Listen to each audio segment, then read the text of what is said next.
Assalamualaikum warahmatullahi wabarakatuh. Halo semuanya, selamat datang di video kami. Bersama saya Nyimas Alfatia Amalia beserta rekan saya Dede Nur Cahyanti, Denis Rahel, dan Ivan Kadewati.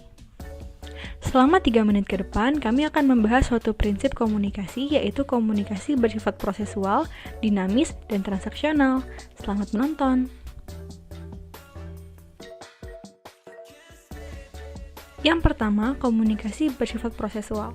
Artinya, komunikasi tidak memiliki awal dan akhir, melainkan berkesinambungan atau kontinus. Contohnya, ketika berpidato, saya tidak tahu kapan kita memulainya. Apakah pada saat di belakang panggung, ataukah pada saat naik ke panggung, ataukah pada saat berbicara, ataukah pada saat turun dari panggung. Seorang Yunani kuno bernama Heraklitus menyebutkan, seorang manusia tidak akan pernah melangkah di sungai yang sama 2 kali, yang artinya manusia berubah semakin tua dan pengalamannya pun semakin meningkat.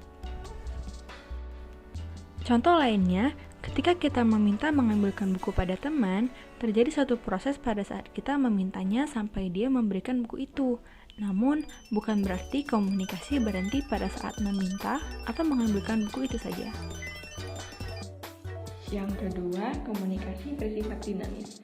Berarti komunikasi terjadi sekali waktu dan kemudian akan menjadi bagian dari sejarah kita.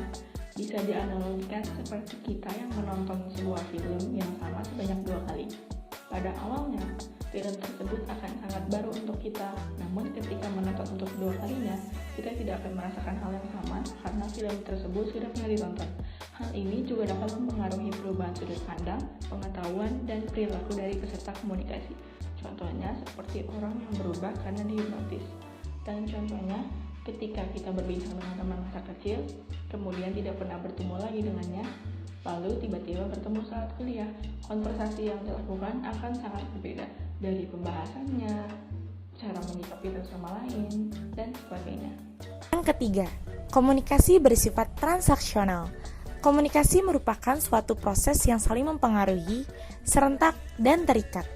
Komunikasi bersifat transaksional dibagi menjadi 2 sub, yaitu kooperatif dan interaktif. Contoh-contoh lain dari komunikasi transaksional adalah ketika kita bercerita dengan teman kita, apabila teman kita terlihat tidak tertarik, maka otomatis kita akan berhenti bercerita. Contoh yang kedua, orang yang mengkampanyekan tentang hidup sehat kepada orang lain pada saat yang bersamaan juga sedang berusaha menjaga dirinya agar tetap hidup sehat. Jadi, kesimpulan dari video ini adalah komunikasi bersifat saling mempengaruhi dan berkesinambungan. Walaupun tidak diketahui kapan komunikasi dimulai, diri kita sendiri tentu akan mengalami perubahan sesuai komunikasi.